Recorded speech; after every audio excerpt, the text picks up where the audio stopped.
Everybody, thanks so much for tuning in today. We are in Barcelona. Yeah. And I'm on the chemical stand with Simon Daplyn, Dr. Simon Daplyn. So I always forget your title. It's so important. Nice to see you again. No, but it's the chemistry and your understanding of the ink industry and the print industry is renowned. So thank you so much for giving me 5 minutes. Oh, it's my pleasure. To talk about what's going on in the world of textiles predominantly, I think. Yeah. Let's talk about, let's share some insights and innovations. Let's talk about what you've been working on in pigment, which would be interesting. Yeah, so we launched this time last year a new range of pigment inks we call Zenia Sapphire. So obviously designed across all the viscosity and the printhead technology to have options for whatever system that you're using. And we did lots of market trials, and where pigment is sometimes lacking is in the fastness performance. So we went to customers, we worked with them, we understood what was going on, and then we came back and we've played around with the formulation a bit. And so this year we're coming back again with an upgraded version of that, Great. where we've added some clever chemistry that really increases the fastness performance, particularly the wash resistance. We're getting 5s across the board under quite severe conditions. So we're really pleased about that and hoping maybe that's another step forward in terms of pigment adoption within the textile market. Yeah, because I think what a lot of people, they don't forget, do they? But a lot of people understand is that pigment is traditionally the biggest portion of print. Yeah, it? absolutely. In the world. So you look at analog to digital print, pigment is the biggest.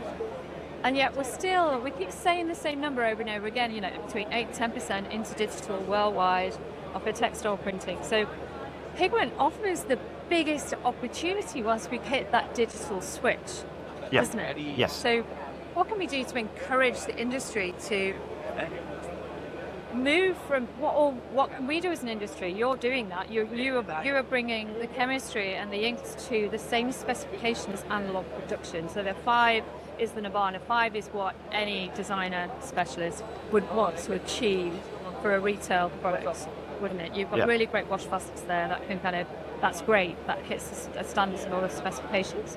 But what can we do as an industry to aid that switch to pigment? I still think there's an education gap, right? So you're right, more than 50%, I think, of textile that's printed is done with pigment inks. Yeah. Nearly all of that is done with rotary screen or conventional print technology. Yeah. And partly that's because people are still doing massive long runs of fairly simple designs, which are the sweet spot for screen print. But that also means you're committing to significant volumes of production to justify the engraving of the screens, the investment in the ink technology, the storage of the cylinders, the washing of the cylinders, everything that's involved. There's a lot of hidden cost. So the run needs to be very long. And what we're finding in other industries, and maybe textiles is slightly slower to adapt, is that one of the bigger reasons for switching to digital is to free up some cash flow, to not have to commit to really long runs, to be more agile in your production and your supply chain management. And only produce what you need to. We're still seeing huge volumes of textile produced and then not even sold. They're sent to landfill or scrapped because we've overproduced what we need because we had to commit to a massive long run. And so by thinking more about the whole process as a whole and how agile digital can make your supply chain, and you let something sell, print more of it when you need it, but if it doesn't, then you haven't got lots of cash tied up in inventory that ultimately may go to waste. The key to doing that, though, is collaboration and partnerships. Absolutely. Because if you're going to move quick on demand in a true textile world, and a lot of people talk about print on demand in D2D, D2F, it's a completely different scenario to the world of textiles for either fashion or home interiors, isn't it? It's totally absolutely. different. Volumes are completely different. The specifications are completely different. And at the end of the day, there, what you've got is a metre of cloth that is going to be transformed into something else at various levels of the market. So it could be a pillowcase, it could be bed linen. In the fashion industry, it could be a couture dress, or it could be a cheap dress. It could be printed fast, and as you say, in volume for a volume order. Absolutely. So how do we encourage the industry again to make those partnerships, to get closer? So the manufacturer, whether it's print or sewing, has to be closer to the fashion brand. Yeah. And the responsibility and the moral compass needs to change in that partnership in that scenario, doesn't it? It's a shame. It's a skills gap, right? So if you go to Europe, you go to the US. One of the main challenges is there's no finishing capability. Yep. So they might invest in print technology, but they need the cutting, they need the sewing, they need the finishing of the garments, right? And the sad reality of today is the majority of that is done in Asia because there's still a demand for that. The skills are there. Yep. And so we're still, where we thought reshoring might happen and people would produce closer to the consumer, we're still finding the majority of textile being printed in the Far East at various levels of quality, from very, very high quality to maybe some lower quality stuff. Yep. But it's then being shipped back to the consumer from there in large volumes, because you have to commit to that. You can't be agile in that because it's on the sea for a long time. So it's addressing a skills gap. It's as I say, a little bit about education and trying to convince people that from a sustainability point of view, from a market kind of evolution point of view, printing your product closer to the consumer, allowing you to be agile, to react to buying patterns, is going to add value to your business in a way that perhaps isn't the case today. But it's having those hubs available, isn't it? In Absolutely. and around Europe that can support that with firm contracts with the big players to give the production, because you can't switch until we get to automation, until we get to robotics. And let's be honest about that. You're not going to get to robotics for any time soon for beautiful garments. You're going to get to robotics for jeans, t-shirts, shorts, all of that kind of stuff. And at home textiles, it's super easy to get to robotics. Absolutely. Everything's a heavier fabric. It's flat. It's a completely different scenario. But to have that with those partnerships, you really need to go back in time, really, don't you, and get closer in the textile industry to, almost like tendering, almost like having those contracts to, you're going to give that factory X amount of production. Now, you're not going to say what it was like you would in the past, that it's going to be 30,000 SKUs in January, March and June. It's going to be a set amount over a certain portion. And then people can tool up with confidence to train and to build those factories, really. Yeah. No, the industry, like everything, it's about partnerships, right? It's about understanding the supply chains, working with the brands and the technology manufacturers to really deliver solutions that make sense for the way we consume fashion and home textiles today. Yeah. What do you think the industry, last question, what do you think the industry can do as a whole to this, because there's a skills gap in sewing massively, that's like from a practical point of view. There's also massive skill gaps in the choices that the buyers make, coming, which in whichever direction you want to look at it, really. How can the industry really help the home textile and the fashion industry understand the products that they are buying better, to make the right choices, and to really get ready with their companies for digital product passports? Because the suppliers are a huge part of that, and come through.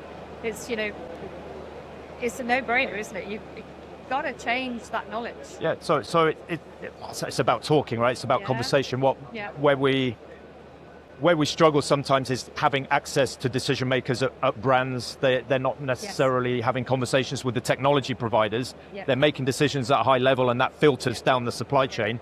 And like you say, textiles is the first industry that's going to get digital product passports, and then they need to know everything that's going into that garment. I feel like the industry's sleepwalking into this. People just don't seem to be taking it that seriously enough, that we're talking 2027, 2030, and then 2033 complete compliance. And it's not shallow, it's deep compliance. Yeah, so we're preparing. We obviously are ink formulators, so we develop a lot of the chemistry ourselves, but of course we buy in raw materials, and so it's on us to talk to our suppliers, make sure we know what's going into our product so that we can inform up the chain what's going into their product. Because the reality is the chemistry is going to be fundamental to the product passport, because the ink is what ends up on the product. All of the peripheral, the machine, the software, all the things that are fundamental in making the design happen. Once the print's done, their job's finished, but the ink has a full life afterwards, and it's about how companies are going to manage that chemistry, that compliance, understand what they need. And we want to have those conversations. We need to be having them now, not in 2030 when the legislation comes in. we've got this whole next generation of buyers and suppliers coming through who, and I think if you think about what happened in the late 90s and the noughts really, when, if you just take the UK and Europe and actually America as well, they lost massively the textile industries out to the Far East, and because of that, lost 20, 30 years of knowledge. And the supply chain became very third party, to dealing direct with people overseas, and then the designers and the people putting these products together don't have the opportunity to get face to face with the manufacturer.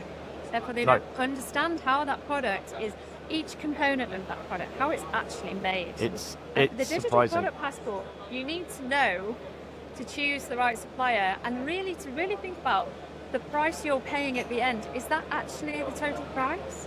Because very soon you're going to have carbon, all of those taxes are going to start to come through.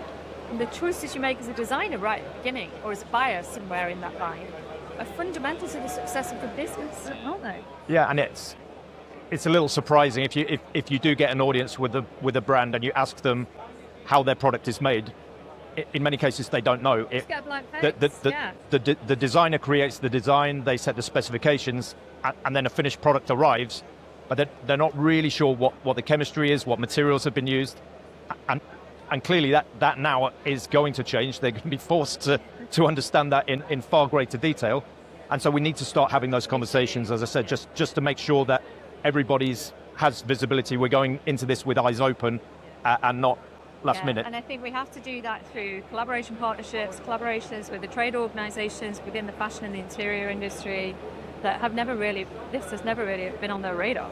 But we have to be more proactive. Absolutely. About making those connections and spending time to do that networking and sharing the knowledge really at whatever level of the supply chain it needs to be at. Whether it's graduates or students all the way up to the CEOs, and from the CEOs to change the culture of the company is what has to happen fundamentally, isn't it, really?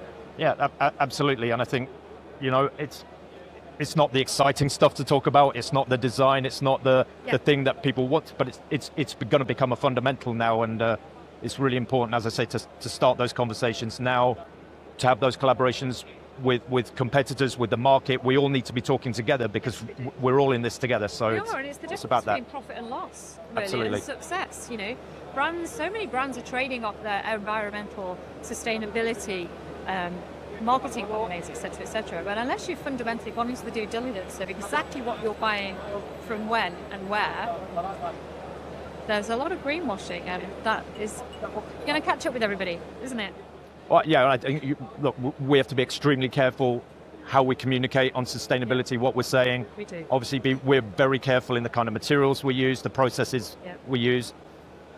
And we hope that's true of everybody, but the reality is you now have to be more or less an open book in the future, and we're going to have to be very clearly declaring what we're all doing and how we're doing it, and so that there will be no room for that grey area anymore. There's no fake news, only facts. Absolutely. That's great. Simon, thank you so much. Taking up so much of your time. No worries, it's a pleasure. Thanks, Thank you Debbie. for joining us.